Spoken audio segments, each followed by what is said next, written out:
नमस्कार, मैं हूं राजश्री शर्मा। दिन भर की खबरों में सबसे पहले नजर डालते हैं आज के मुख्य समाचारों पर। पुलिस की पकड़ से दूर चारों बाल अपचारी सुरक्षाकर्मी की आंखों में लाल मिर्च पाउडर डालकर हुए थे फरार। नशेड़ी प्रवृत्ति के लोगों की शरण स्थली बना दशहरा मैदान। पुलिस चौकी स्थापित करने की उठी मांग। पिछले साल बाढ़ के हालातों से सबक लेते हुए चेता प्रशासन। घग्गर बहाव क्षेत्र की आसपास की ग्राम पंचायतों के सरपंचों के साथ जिला कलेक्टर की बैठक। बाढ़ के हालातों जैसी स्थिति से निपटने के लिए आवश्यक तैयारियों पर चर्चा।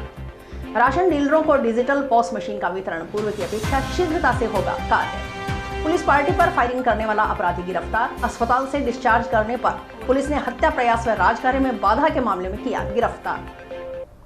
और अब समाचार विस्तार से। पिछले साल घग्गर नदी में पानी की अधिक आवक से पैदा हुए बाढ़ के हालातों से सबक लेते हुए इस बार जिला प्रशासन मानसून के सक्रिय होने से पहले ही हरकत में आ गया है। इसके मद्देनजर जिला कलेक्टर कानाराम ने गुरुवार को जिला कलेक्ट्रेट सभागार में वीसी के जरिए घग्गर बहाव क्षेत्र के आसपास की ग्राम पंचायतों के सरपंचों की बैठक ली। इन ग्राम पंचायतों के सरपंच टाउन स्थित पंचायत समिति कार्यालय के सभागार में मौजूद रहकर वीसी से जुड़े। बैठक में पिछले साल घग्गर नदी में पानी की अधिक आवक से पैदा हुए बाढ़ के हालातों जैसी स्थिति से निपटने के लिए आवश्यक तैयारियों पर चर्चा की गई। वीसी में श्रीनगर ग्राम पंचायत सरपंच नवनीत संधू ने बताया कि जब पिछले दिनों घग्गर उफान पर थी और बाढ़ की स्थिति पैदा हो चुकी थी, बाढ़ के हालात पैदा होने के कुछ कारण ऐसे थे जिनका समाधान अभी तक नहीं हुआ। घग्गर में दोबारा पानी आने वाला है। कुछ चेक पॉइंट्स अभी भी बने हुए हैं। घग्गर नदी में पानी आने पर इन चौक पॉइंट्स की वजह से नदी के बंधों पर फिर से दबाव पड़ेगा और उनके टूटने का खतरा रहेगा। उन्होंने कहा कि प्रशासन समय रहते इस तरफ ध्यान दे ताकि घग्गर नदी का प्राकृतिक बहाव क्षेत्र अवरुद्ध न हो और पानी अपने आप बिना किसी रुकावट के आगे बह जाए। समय रहते इसका समाधान किया जाना आवश्यक है। सरपंच नवनीत संधू ने प्रशासन से पोकलेन, जेसीबी सहित अन्य संसाधनों की उपलब्धता समय पर सुनिश्चित करने की बात कही। जिला कलेक्टर ने आश्वस्त किया कि इन बातों पर गौर की जाएगी। आज कलेक्टर साहब के साथ हमारी वीसी थी, उसमें हमने उनको बताया कि पिछले बार जब घग्गर उफान पर थी और बाढ़ की स्थिति उत्पन्न हुई थी तो कुछ कारण ऐसे थे जिनका समाधान इस बार भी नहीं हुआ है। घग्गर दोबारा आने को है, कुछ चोक पॉइंट्स बन गए थे और अभी भी हैं, वो चोक पॉइंट्स दोबारा बन गए हैं। जैसे 7 SNM श्रीनगर पंचायत के 7 SNM डोले पर, वहां पर एक चोक पॉइंट है। उस चोक पॉइंट की वजह से वाटर लेवल दोबारा, अगर बाढ़ दोबारा खूब पानी आता है घग्गर में, तो वहां पर निश्चित तौर पर श्रीनगर पंचायत के डोलों पर और 2 KNJ के डोलों पर फिर से बहुत दबाव पड़ेगा। तो हमने सिंचाई विभाग को भी और सचेत किया है। कई बार हमने पहले भी उनको सूचित किया है और कलेक्टर साहब से हमने रिक्वेस्ट की है कि इन चोक पॉइंट्स का इनको संज्ञान में लिया जाए और अभी समय रहते इनका समाधान किया जाए ताकि घग्गर का जो नेचुरल बहाव क्षेत्र है, जो उसका प्राकृतिक बहाव क्षेत्र है, वो अवरुद्ध ना हो और पानी अपने आप बिना किसी रुकावट के बह जाए, बिना किसी को कोई हानि पहुंचाए। अमरपुरा थीड़ी सरपंच रोहित स्वामी ने बताया कि 15 जून के बाद मानसून की बारिश शुरू होने से घग्गर नदी में पानी की आवक होगी। घग्गर नदी के नजदीक लगते खेतों के किसान अपने खेतों को बचाने के लिए नाली के बंधों को काट रहे हैं ताकि उनकी जमीन और बढ़े। उन्होंने मांग की कि किसान अगर घग्गर नदी के बांधों को कमजोर न करें और इस तरफ प्रशासन ध्यान दे, क्योंकि अगर इस बार भी पिछले साल की तरह घग्गर नदी में पानी की अधिक आवक होती है तो बांधों को नुकसान पहुंचने का खतरा रहेगा। उन बांधों को समय रहते प्रशासन मजबूत करवाए। स्वामी ने बताया कि पिछले साल पैदा हुए बाढ़ के हालातों से बचाने के लिए ग्राम पंचायतों के सरपंचों और ग्रामीणों ने प्रशासन का पूरा सहयोग किया था।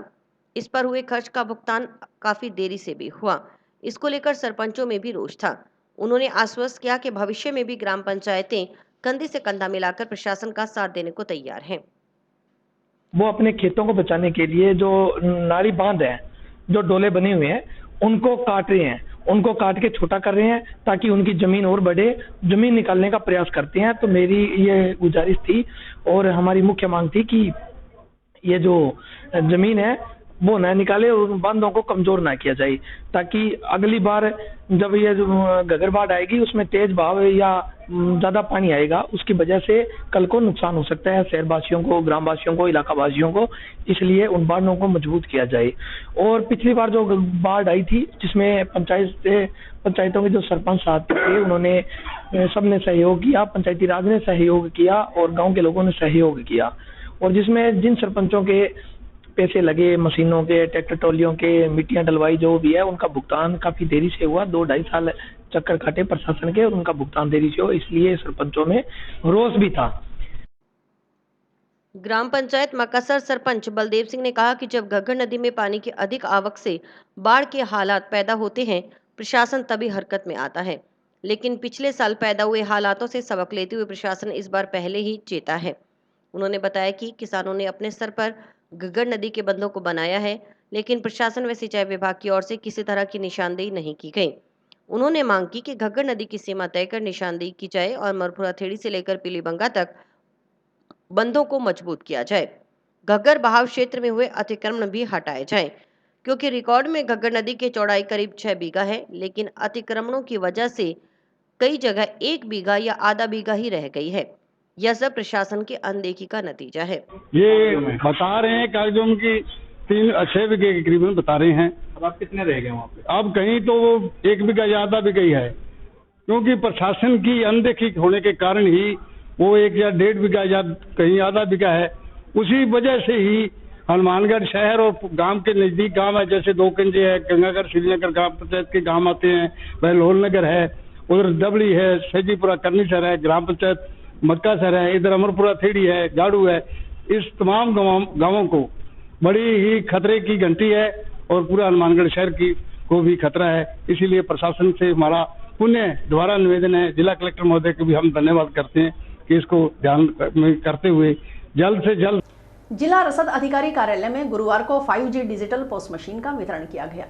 जिला रसद अधिकारी सुनील घोड़ेला की ओर से 387 राशन डीलरों को डिजिटल पोस्ट मशीन बांटी गई। प्रथम चरण में शेष रहे राशन डीलरों के लिए 387 नई पोस्ट मशीनें आई है। इस डिजिटल पोस्ट मशीन में आई स्कैनर का भी ऑप्शन है। ऐसे उपभोक्ता जिनकी बायोमेट्रिक नहीं आ रही, उनके लिए आई स्कैनर फायदेमंद होगा। दूसरा, इन मशीन का संचालन आसान है। थंब इंप्रेशन के लिए बायोमेट्रिक डिवाइस अच्छे तरीके से काम करती है। देखिए रिपोर्टर प्रदीप पाल की खास रिपोर्ट। डीएसओ सुनील घोड़ेला ने बताया कि उज्ज्वला गैस कनेक्शनधारी जिनके सब्सिडी से संबंधित कुछ मुद्दे थे, उनमें जनाधार सीडिंग शेष थी। इसके लिए सभी गैस एजेंसी को पाबंद किया है। ऐसे उपभोक्ता जिनके खाते में सब्सिडी नहीं आ रही, उनके लिए गैस एजेंसी को पाबंद किया गया है कि वे जनाधार सीडिंग से संबंधित कार्य संबंधित राशन डीलर के यहां जाकर बायोमेट्रिक पोस्ट मशीन के जरिए रजिस्ट्रेशन करवाकर सत्यापित करवा सकते हैं। 32,907 उपभोक्ताओं को जनाधार सीडिंग का कार्य शेष है। कार्य शुरू हो चुका है। अगले सप्ताह तक अच्छी प्रगति होने की उम्मीद है। उन्होंने उपभोक्ताओं से अपील की कि जिन उपभोक्ताओं के संबंधित गैस एजेंसी पर जाकर अपने जनाधार सीडिंग की कार्रवाई करवाएं, वहीं संबंधित राशन डीलर के पास जाकर बायोमेट्रिक सत्यापन करवाकर सब्सिडी का लाभ लें। आज हमारे यहाँ पोस्ट मशीनें, डिजिटल पोस्ट मशीनें आई है 387, उनका वितरण किया जा रहा है। फर्स्ट फेज के अंदर वितरण किया गया था। जो बचे हुए 387 है उनके लिए नई पोस्ट मशीनें आई है। जो सभी डीलर्स, जो शेष बचे हुए डीलर्स हैं, उनको वितरण किया जा रहा है। इस मशीन के माध्यम से इसमें एक तो स्कैनर का, आई स्कैनर का भी स्कैनर ऑप्शन आया है। कुछ उपभोक्ता ऐसे हैं जिनकी बायोमेट्रिक नहीं आ रही, उनके लिए आईरिस स्कैनर उपलब्ध करवाए गए हैं। दूसरा, इसकी फंक्शनिंग काफ़ी इजी है, एंड्रॉयड है, और इसका जो थंब इम्प्रेशन के लिए जो बायोमेट्रिक डिवाइस है वो बहुत अच्छे तरीके से काम कर रही है। अभी उज्ज्वला गैस कनेक्शनधारी जिनके सब्सिडी से संबंधित कुछ इश्यू थे, उनमें जनाधार सीडिंग शेष थी। उसके लिए हमने सभी गैस एजेंसीज और को पाबंद किया है। जो उपभोक्ता, जिनके उपभोक्ताओं को सब्सिडी नहीं आ रही, उनके लिए एजेंसी वालों को बाउंड किया गया है कि वो जनाधार सीडिंग से संबंधित कार्य है, संबंधित जो हमारे एफपीएस डीलर है उनके यहाँ बायोमेट्रिक पोस्ट मशीन से जाकर के उसमें रजिस्ट्रेशन करवा करके और इसको सत्यापित करवा सकते हैं। हनुमानगढ़ ब्लॉक के इंजीनियर व पोस्ट मशीनों की देखरेख का काम संभालने वाले दिनेश सैनी ने बताया कि पूरे हनुमानगढ़ जिले के लिए नई पोस्ट मशीनें आई हैं। पुरानी मशीनें जमा की जा रही हैं ताकि डीलर अपडेट मॉडल का इस्तेमाल कर पहले से बेहतर सुविधाएं ले सकें। उन्होंने बताया कि पुरानी पोस्ट मशीन कीपैड है, जबकि नई डिजिटल पोस्ट मशीन 5G है और कीपैड के बगैर एंड्रॉयड है। इसमें हाईटेक फीचर हैं। पहले जो काम 2 घंटे में होता था वह अब आधे घंटे में हो सकेगा। सर, ये अपने क्या है कि पूरे हनुमानगढ़ जिले के अंदर न्यू मशीनें आई हुई हैं, ठीक है। जो new post machine, digital post machine है, वो 5G है, ये वितरित की जा रही है। पुरानी जो मशीनें हैं वो सब की सब जमा की जा रही हैं, ताकि जो डीलर है अपडेट मॉडल यूज कर सके और अच्छी सुविधाएं जो है पहले से बेहतर ले सके। उसके लिए ये न्यू मशीनें वितरित की जा रही है, उसका आज कैंप लगाया गया है यहाँ पे। इसमें सर फीचर ये है कि जो पुरानी मशीन थी वो एक कीपैड थी, ठीक है, वो एंड्रॉयड नहीं थी। ये कीपैड लेस है और एंड्रॉयड है, साथ के साथ इसके अंदर हाईटेक फीचर्स हैं, जिसके कारण जो काम पहले 2 घंटे 4 घंटे में होता था वो इसके अंदर आधा घंटे 1 घंटे के अंदर हो जाता है। फिंगर काम नहीं करते थे वो, तो उसके लिए जैसे मैनुअली तो 90% लगभग फिंगर आ जाते थे, ठीक है, फिर भी गवर्नमेंट ने इसके लिए एक आई स्कैनर और दे दिया गया है, ठीक है। अगर जिनके लोगों के फिंगर किसी भी रेयर केस में नहीं आते हैं तो आप इससे ये मशीन के साथ अटैच करके आंखों के थ्रू आप इसका रेटिना के थ्रू कनेक्ट डिवाइड कर सकते हो। ये चीज़ है इसके अंदर सर, वो इसके अंदर उस चीज़ का पूरा ध्यान रखा गया है। इसके साथ में आइरिस स्कैनर दिया गया है, ये पूरी मशीन अपडेट की गई है। उसके अलावा 5G इसके अंदर रेंज दी गई है ताकि नेटवर्क का इशू ना आए। और जो कांटे दिए गए हैं ना, डिजिटल दिए गए हुए हैं, वो उसके अंदर ये है कि इस मशीन के साथ वो जुड़े रहेंगे हमेशा। जितनी मशीन के अंदर कणक बोलेगी, भले 5 किलो है, 10 किलो है, कस्टमर की 25 किलो है, वो उतनी की उतनी ही निकालेगा, ना 10 ग्राम कम निकालेगा ना 10 ग्राम ऊपर निकालेगा। इसके अंदर ये सबसे बड़ा फीचर है। टाउन शहर में बाईपास पर बना दशहरा मैदान नशेड़ी प्रवृत्ति के लोगों की शरणस्थली बनता जा रहा है। नशेड़ी प्रवृत्ति के लोग यहां बने कमरे में नशा आदि करते हैं, नशे की पूर्ति के लिए चोरी भी करते हैं। अक्सर यहां नशे में इस्तेमाल सिरिंज सहित अन्य सामान पड़ा रहता है। देखिए रिपोर्टर प्रदीप पाल की खास रिपोर्ट।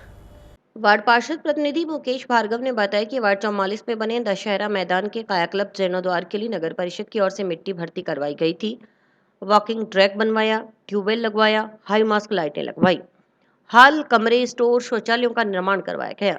यह सब व्यवस्था आमजन के लिए करवाई गई, लेकिन नशेड़ी प्रवृत्ति के लोगों ने ट्यूबवेल का सामान, पावर हाउस, स्विच, पंखे, ट्यूबलाइट आदि को तोड़ दिया। कुछ सामान चोरी कर ले गए। नशेड़ी प्रवृत्ति के युवक दशहरा मैदान में आकर नशा करते हैं। यहाँ हर समय सिरिंज आदि पड़ी रहती हैं। वे इस बगिया को उजाड़ रहे हैं। इस तरह से दशहरा मैदान नशे का अड्डा बन चुका है।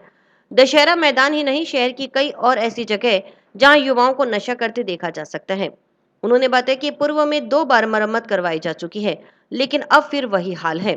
असामाजिक तत्वों के खिलाफ कार्रवाई करने की मांग पुलिस प्रशासन से कई बार की गई। पुलिस की पेट्रोलिंग भी होती है, लेकिन नशेड़ी प्रवृत्ति के लोग पकड़ में नहीं आते। अगर यहाँ स्थायी पुलिस चौकी स्थापित हो तो पौष इलाके में स्थापित यह जगह विकसित हो सकती है। साथ ही रास्ते से भटके युवाओं को सही रास्ते में लाने के लिए उचित कदम उठाने की मांग प्रशासन से की गई।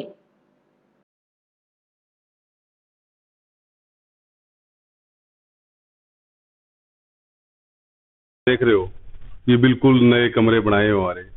ये हाल स्टोर, सारा ट्यूबवेल्स का सारा जो सामान था, पावर हाउस था, स्विचेस थे, पंखे थे, ट्यूबलाइट थी, सारा नशेड़ी के लोगों ने तोड़ दिया। इस दशहरा मैदान के जीर्णोद्धार के लिए, कायाकल्प के लिए हमने इसमें मिट्टी भर्ती करवाई। इसके अंदर ये वॉकिंग ट्रैक बनवाया सर, ट्यूबवेल लगवाया, हाई मास्क लाइटें लगवाई, बाथरूम टॉयलेट वगैरह तैयार करवाए। तो सब आम जन के लिए हमने व्यवस्था की। 2 बार हमने यहाँ पर आदमी को रखने की कोशिश की, परंतु चारों तरफ आप लाइटें देख रहे हो, लाइटें भी लगवाई है। मतलब दशहरा मैदान का चेहरा मोहरा और नक्शा बदल दिया है। परंतु क्या करें कि समाज के जो बिछड़े हुए या दिशा भटके हुए जो हमारे समाज के युवा हैं, जो नशे की गिरफ्त में आ गए हैं, वो लोग इस अमन चैन को और इस बगिया को उजाड़ रहे हैं, अपने हाथों अपना नुकसान कर रहे हैं। ये मेरा प्रशासन से ये डिमांड है, पुलिस प्रशासन से खास करके। 2-4 बार हमने मुलाकात भी की है कि ये को वो पेट्रोलिंग करते हैं, हाथ आते नहीं, भाग जाते हैं। तो परमानेंट यहाँ पर एक चौकी हो तो जिससे कि हो, तो ये सारा ये जगह है जो बड़ी पौष इलाके के अंदर है, विकसित हो सकती है, अच्छा हो सकता है। उधर टाउन पुलिस थाना प्रभारी रामचंद्र कस्बा के अनुसार सोने क्षेत्रों में पुलिस की ओर से लगातार गश्त की जाती है। नशेड़ी प्रवृत्ति के लोगों के मिलने पर उन्हें शांति भंग की आशंका में बंद किया जाता है। पिछले 2-2.5 माह में टाउन थाना पुलिस की ओर से NDPS एक्ट के 15 मुकदमे दर्ज किए गए। नशे के खिलाफ ये अभियान लगातार जारी रहेगा। उन्होंने शहरवासियों से अपील की कि अगर कहीं कोई नशा करता मिलता है तो पुलिस थाना में सूचना दे, कार्रवाई की जाएगी। जो ऐसे सुने क्षेत्र होते हैं वहाँ पर पुलिस लगातार गश्त करती है व उनको अगर नशेड़ी मिलते हैं उनको 192 का कई लोगों को बंद किया है। तो पिछले 2-2.5 महीने के अंदर टाउन पुलिस के द्वारा 15 NDPS के मुकदमे दर्ज कर आगे अनुसंधान किया जा रहा है। नशे के खिलाफ अभियान है जो निरंतर जारी रहेगा और नशे पर 100% रोक लगाई जाएगी। टीपी थाना पुलिस ने गांव साबुआना रोही में पुलिस पार्टी पर फायरिंग करने वाले दिल्ली के टिल्लू ताजपुरिया गैंग के सदस्य को गुरुवार को गिरफ्तार कर लिया। गिरफ्तार आरोपी सागर उर्फ शंकर पुत्र मनोज उर्फ मोजीद निवासी लाठ पीएस गोहाना जिला सोनीपत हरियाणा 13 मई को पुलिस के साथ हुई मुठभेड़ में पैर में गोली लगने से घायल हो गया था। टीपी पुलिस थाना प्रभारी एसआई जगदीश प्रसाद पांडर ने बताया कि थाना में दर्ज मुकदमे के तहत आर्म्स एक्ट के वांछित आरोपी सागर उर्फ शंकर को गिरफ्तार किया है। आरोपी सागर उर्फ शंकर शातिर अपराधी है जो दिल्ली के आपराधिक गैंग टिल्लू ताजपुरिया से जुड़ा हुआ है। वह नई दिल्ली के अलीपुर पुलिस थाना क्षेत्र में हुई गैंगवेर में तरुण नामक व्यक्ति की हत्या के प्रकरण में वांछित अपराधी है। उसकी तलाश क्राइम ब्रांच दिल्ली और एजीटीएफ राजस्थान की ओर से की जा रही थी। तलाश के दौरान आरोपी सागर उर्फ शंकर के हरियाणा और राजस्थान की सीमा पर हनुमानगढ़ जिले में छिपे होने की जानकारी मिलने पर 13 मई को क्राइम ब्रांच दिल्ली और जिला विशेष दल हनुमानगढ़ ने टीबी थाना क्षेत्र के गांव साबुआना के नजदीक आरोपी सागर उर्फ शंकर को पकड़ना चाहा तो उसने पुलिस पार्टी पर फायरिंग कर दी, जो पुलिस पार्टी के बुलेट प्रूफ जैकेट पर लगी। बचाव में पुलिस पार्टी ने भी आरोपी की तरफ फायर किए तो एक गोली आरोपी सागर उर्फ शंकर के बाएं पैर में लगी। इसके बाद पुलिस पार्टी ने आरोपी को काबू कर इलाज के लिए टाउन के जिला अस्पताल भर्ती करवाया।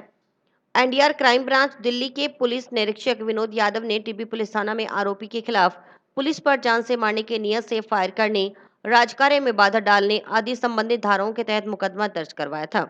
अनुसंधान के दौरान इलाज के बाद आरोपी को डिस्चार्ज करने पर बुधवार रात्रि को गिरफ्तार किया गया। मुकदमे में आरोपी से अग्रिम अनुसंधान जारी है। पुलिस टीम में थाना प्रभारी Jagdish Prasad Pandar, head constable Dinesh Kumar, constable Shravan Kumar और रमेश कुमार शामिल रहे। सुरक्षाकर्मी की आंखों में लाल मिर्च पाउडर डालकर किशोर संप्रेक्षण गृह से बुधवार देर शाम फरार हुए चारों बाल अपचारियों का गुरुवार को दूसरे दिन भी कोई सुराग नहीं लग पाया। चारों में से एक भी बाल अपचारी को पुलिस ढूंढने में नाकाम रही। देर रात के बाद गुरुवार को दिन भर पुलिस टीमें बाल अपचारियों को ढूंढने में लगी रही, लेकिन सफलता हाथ नहीं लगी। पुलिस इन बाल अपचारियों के घरों के आसपास भी निगरानी कर रही है। फरार हुए बाल अपचारियों में एक गांव सहजीपुरा, दूसरा संगरिया, तीसरा करमगढ़ सिरसा हरियाणा व चौथा वार्ड 32 नोहर का रहने वाला है। गौरतलब है कि बाल अपचारियों ने बुधवार देर शाम को सुरक्षाकर्मी से पानी पीने की इच्छा जताई थी। इसके बाद पानी पिलाने के लिए जैसे ही गेट खोला गया तो चारों बाल अपचारी सुरक्षाकर्मी की आंखों में लाल मिर्च का पाउडर डालकर मौके से फरार हो गए। फरार होने की सारी घटना सीसीटीवी कैमरा की फुटेज में भी कैद हो गई। इस घटना के तुरंत बाद पुलिस को सूचना दी गई। पुलिस अधीक्षक विकास सांगवान भी मौके पर पहुंचे। उन्होंने पुलिस को आवश्यक दिशा निर्देश किए। इसके बाद टीमों का गठन कर फरार हुए बाल अपचारियों को पकड़ने का प्रयास शुरू किया गया। कई जगह नाकाबंदी भी की गई। फरार हुए बाल अपचारी अलग अलग संगीन अपराधों में किशोर संप्रेक्षण गृह में बंद थे। उन्हें कुछ दिन पूर्व ही यहाँ लाया गया था। बाल सुधार संप्रेक्षण गृह के अधीक्षक मनोज आर्य ने बताया कि 15 मई की शाम को 7:45 बजे बालगिरी के कुल 9 बाल अपचारियों में से 4 बाल अपचारियों ने तैनात गार्ड से पीने के पानी की बात कही। जैसे ही बाहर से कैंपर पानी का लाकर दिया और गेट खोला तो मौके पर चारों ने गार्ड पर हमला बोला। बाल अपचारियों ने उसकी आंखों में लाल मिर्च डाल दी और फरार हो गए। अधीक्षक मनोज आर्य ने बताया कि घटना के बाद पुलिस को सूचना दी गई। पुलिस बाल अपचारियों की तलाश कर रही है। इस संबंध में जंक्शन थाना में रिपोर्ट दर्ज करवाई गई। बाल संप्रेक्षण गृह से भागे 4 बाल अपचारियों में से 3 ने गार्ड की आंख में मिर्ची डाली और फरार हो गए। एक बाल अपचारी पहले छत पर दूसरी मंजिल पर चढ़ा और उसके बाद पतली सी पाइप के सहारे बाल अपचारी पीछे से नीचे उतरकर फरार हो गया। अभी चारों बाल अपचारियों की तलाश में पुलिस जुटी हुई है।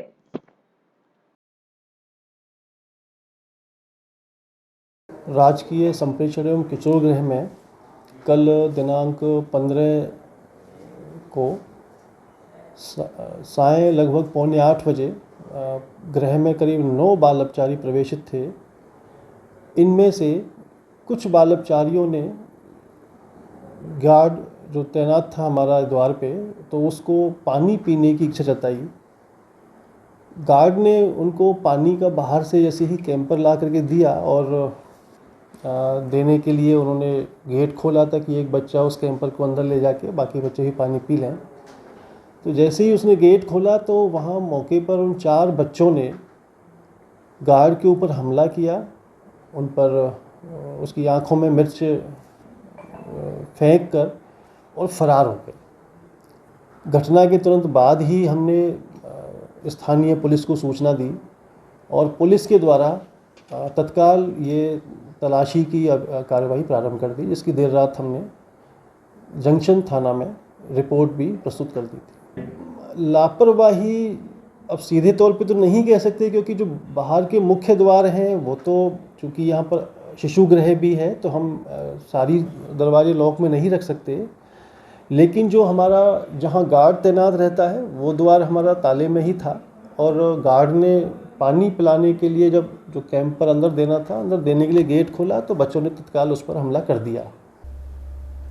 फेफाना थाना क्षेत्र के चक 25 NTR में मारपीट के मामले को लेकर पुलिस थाना फेफाना में FIR दर्ज की गई है।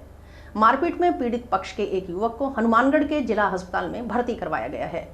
युवक मारपीट के दौरान घायल हो गया था। मारपीट का एक वीडियो सोशल मीडिया पर वायरल हो रहा है। इधर पुलिस मामले की जांच में जुटी हुई है।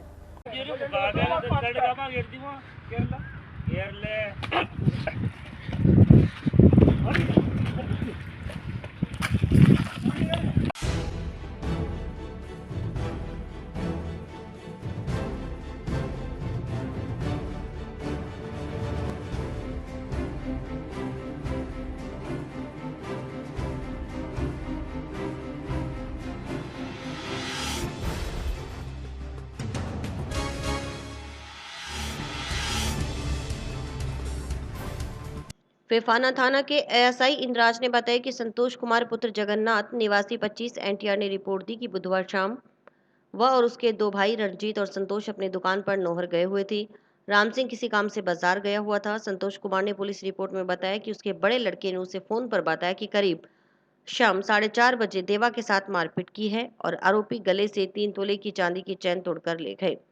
आरोपी श्यामलाल और हरी सहित 5 लोग आल्टो कार में सवार होकर आए। आरोपियों के पास हथियार भी थे। पुलिस रिपोर्ट में पीड़ित ने बताया कि जब लड़की की मां लड़के को बचाने के लिए गई तो उन्हें भी उठा लेने की धमकी दी गई। लड़की की मां और बड़ा भाई देवा को घर लेकर आए तो देवा बेहोश था और शरीर पर चोट के निशान थे। देवा को नौहर अस्पताल भर्ती करवाया गया। चोट अधिक होने की आशंका पर देवा को जिला अस्पताल हनुमानगढ़ रेफर कर दिया गया। पीड़ित ने पुलिस को बताया कि आरोपी लोग परिवार को मारने की धमकी दे रहे हैं। फेफाना थाना पुलिस ने रिपोर्ट के आधार पर मामला दर्ज कर जांच शुरू कर दी है।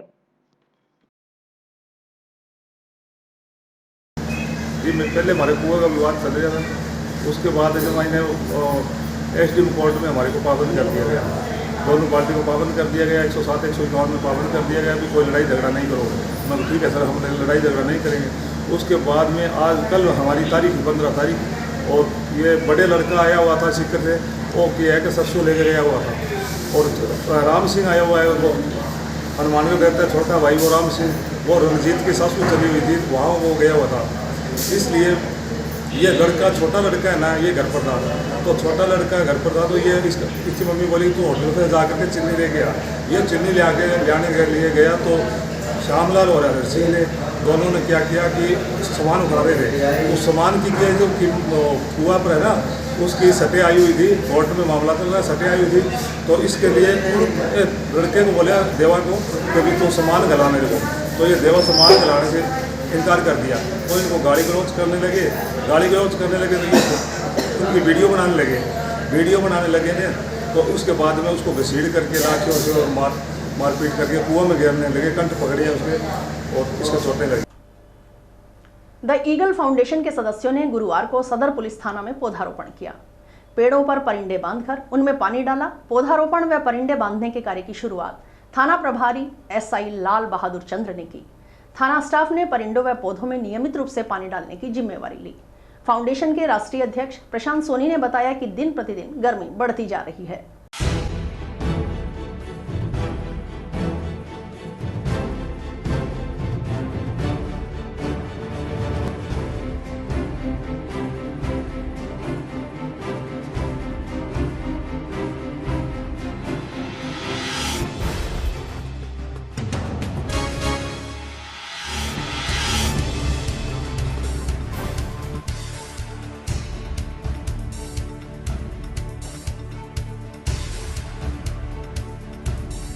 कि हम सब देख रहे हैं कि दिन प्रतिदिन गर्मी बढ़ती जा रही है, जिसके कारण इंसानों का तो जीना मुश्किल हो ही रहा है, उसके साथ साथ पक्षियों का भी बहुत बुरा हाल है।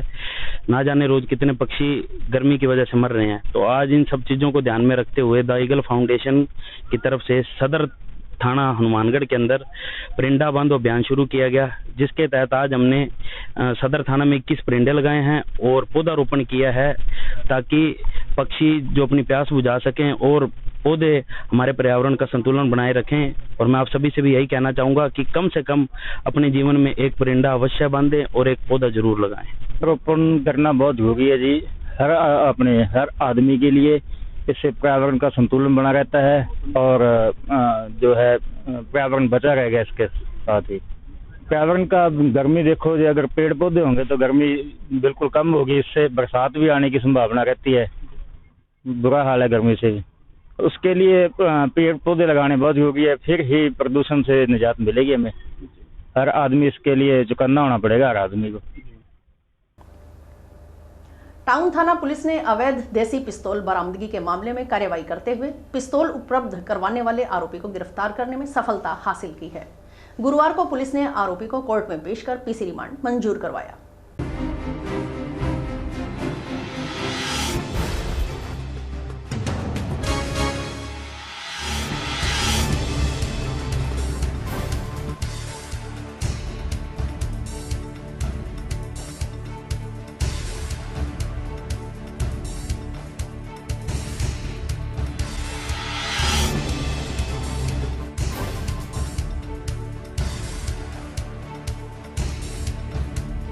मुकदमा number 340/24 under section 9/25 arms act में वांटेड अभियुक्त बाबू खां पुत्र नानू खां निवासी हनुमानगढ़ टाउन को प्रोटेक्शन वारंट पर हासिल कर गिरफ्तार किया गया, जिसके खिलाफ पूर्व में भी 6-7 मुकदमा एनडीपीएस व लड़ाई झगड़े के दर्ज है।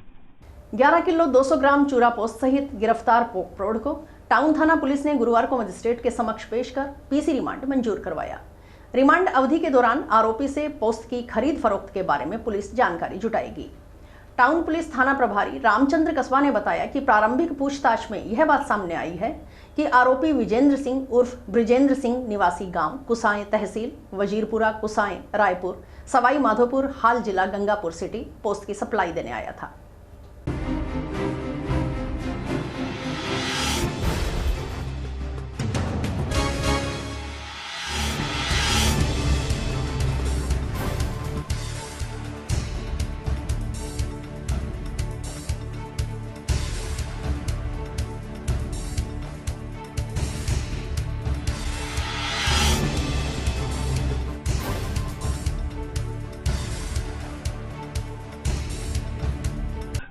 कल दिनांक को सुश्री ज्योति एसआई के नेतृत्व में एक टीम के द्वारा 11 किलो 200 ग्राम पोस्त सहित व्यक्ति को गिरफ्तार किया। व्यक्ति का नाम विजेंद्र सिंह उर्फ ब्रजेंद्र सिंह पुत्र श्री राम गोपाल, उम्र 50 साल, निवासी गांव कुमायूं तहसील वजीरपुरा सवाई माधोपुर का रहने वाला है, जिसके खिलाफ मुकदमा दर्ज किया जा चुका है। वह आज पीसी रिमांड हासिल किया जाकर अग्रिम अनुसंधान किया जा रहा है।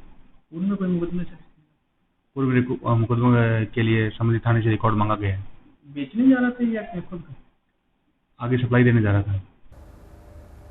द ट्यूशन सेंटर में गुरुवार को आयोजित कार्यक्रम में सीबीएसई 10वीं और 12वीं में श्रेष्ठ प्रदर्शन करने वाले छात्र छात्राओं का अभिनंदन किया गया। संस्थान स्टाफ ने बच्चों को रंग गुलाल लगाया और मिठाई खिलाई। इस दौरान 96.80% अंक के साथ जिला टॉपर प्रतिभा चुग सहित 40 से अधिक बच्चों को सम्मानित किया गया। संस्थान संचालक आकाश मंगवाना ने बताया कि उनके संस्थान ने लगातार दूसरे साल जिला टॉपर दिया है। संस्थान के स्टाफ मेंबर उच्च शिक्षित व मेहनती हैं। इस शानदार परीक्षा परिणाम के पीछे बच्चों व अभिभावकों का पूरा सहयोग रहा। संस्थान के नियम को बच्चों व अभिभावकों ने माना।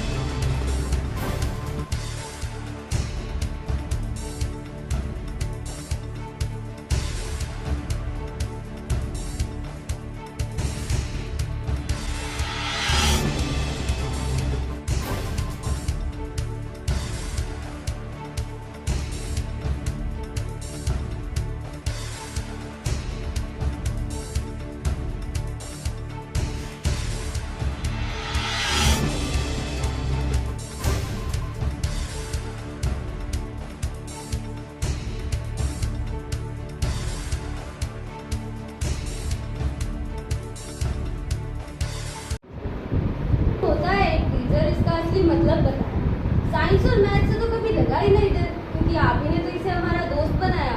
अरे बच्चों, चैप्टर को फील करके पढ़ा करो, ये कह के आपने उस चैप्टर को बहुत इजी बनाया। खुद पे कॉन्फिडेंस रखो, सब ठीक हो जाएगा, ये कह के आपने हर बार हमारा हौसला बढ़ाया। प्यारे बच्चों कह के हमेशा हमसे डांट लड़ाया, रद्दी खतरनाक मजेदार कहकर हर पेपर का लेवल बताया। चाहे हो किसी भी तरह की प्रॉब्लम, सामने डट कर खड़ा रहना सिखाया। जब हो जाता था एक रास्ता बंद, आपने हर बार एक नया रास्ता दिखलाया। आप ही ने तो हमें power of reading, goal, spiritualism की असली अहमियत को समझाया। जय गुरुदेव नाम को करके देखो test, everything will be fine बताया। आप ही ने तो समस्या की जगह समाधान पे फोकस करना सिखाया। इस सेंटर का नाम TTC एडुकेशन सेंटर नाम से विख्यात है। और सर्वप्रथम तो मैं सभी बच्चों को और उनके पेरेंट्स को बहुत बहुत बधाई दूंगा और उनके उज्जवल भविष्य की कामना करूंगा। हमारे सेंटर ने लगातार दूसरे वर्ष इस बार जिला टॉपर घोषित दिया है। इसके अंदर हमारे जो स्टाफ मेंबर हैं वेल क्वालिफाइड, इसके साथ साथ बहुत मेहनती हैं। पर इसके साथ साथ मैं ये भी मानता हूँ कि इसमें पेरेंट्स का और बच्चों का हमारे साथ सहयोग रहा। हमारे जो प्रोटोकॉल्स है, जो हमारे नियम है, उनको बच्चों ने, पेरेंट्स ने माना, नियमित क्लास लगवाई बच्चों की, तब जाके एक अच्छा रिजल्ट हम लोग दे पाए। हम इस शिक्षा के क्षेत्र में काफ़ी वर्ष से कार्य कर रहे हैं और उत्कृष्ट रिजल्ट देते आ रहे हैं और यही इसी क्षेत्र में कार्य करते रहेंगे और हनुमानगढ़ क्षेत्र का नाम शिक्षा के क्षेत्र में बहुत ऊपर तक लेके जाएंगे। और अब समाचार नौहर क्षेत्र से। पूर्व राजस्व मंत्री एवं बायतू विधायक हरीश चौधरी गुरुवार को नौहर पहुंचे। यहां भादरा फेफाना तिराहे पर प्रधान सोहन ढिल के नेतृत्व में कार्यकर्ताओं ने उनका जोरदार स्वागत किया। कार्यकर्ताओं ने सूत की माला पहनाकर उनका अभिनंदन किया। इस दौरान मीडिया से बातचीत करते हुए हरीश चौधरी ने कहा कि लोकसभा चुनाव में कांग्रेस ने शानदार वापसी की है। उसी का परिणाम है कि चुनाव की प्रत्येक चरण की वोटिंग में कांग्रेस को बढ़त मिल रही है।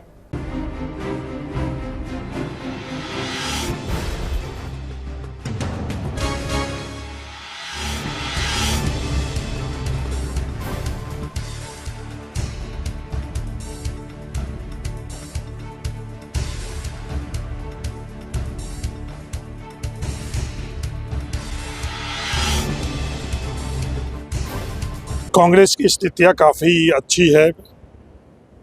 जो चुनाव की आचार संहिता लगी उसके बाद में जो जनमानस जन भावना थी देश की, वो आज सार्वजनिक तौर के ऊपर सब इसको महसूस कर रहे हैं। राजस्थान में भी काफ़ी अच्छी तादाद में कांग्रेस के लोकसभा के सदस्य बनकर संसद में जाएंगे और देश के अंदर भी यही हालात थे। कितनी तो यह आकलन अब नहीं कर पाएंगे, पर अच्छी सीटें कांग्रेस को मिलेगी। काफ़ी सुधार होगा पूरे देश के अंदर में, पिछले दफे से काफ़ी सुधार रहा। इंडिया गठबंधन राष्ट्र के अंदर सरकार बनाएगी, भारत सरकार इंडिया गठबंधन की बनेगी, ऐसा प्रतीक हो रहा है। इसके अंदर सरकार नाम की कोई चीज़ ही नहीं है। यहाँ मुख्यमंत्री या कैबिनेट सरकार नहीं चला रही है। किसी को ये समझ में नहीं आ रहा है कि सरकार चला कौन रहा है। ये निचले स्तर से लेकर और जयपुर तक आज यही संशय है और ये प्रदेश के सामने सबसे बड़ा सवाल है कि सरकार कौन चला रहा है। किसी को आज तक ये समझ में नहीं आया कि सरकार चला कौन रहा है, सरकार है या नहीं है, ये भी एहसास नहीं हो रहा, महसूस नहीं हो रहा। हरियाणा पंजाब में कांग्रेस ऐतिहासिक जीत, हरियाणा के अंदर बहुत ऐतिहासिक जीत मैं बड़ी जिम्मेवारी से बोल रहा हूँ कांग्रेस की लोकसभा के अंदर होगी और आने वाले सरकार कांग्रेस की होगी। और इसी के साथ समाचार समाप्त हुए। रोजाना देखते रहिए समाचार। नमस्कार।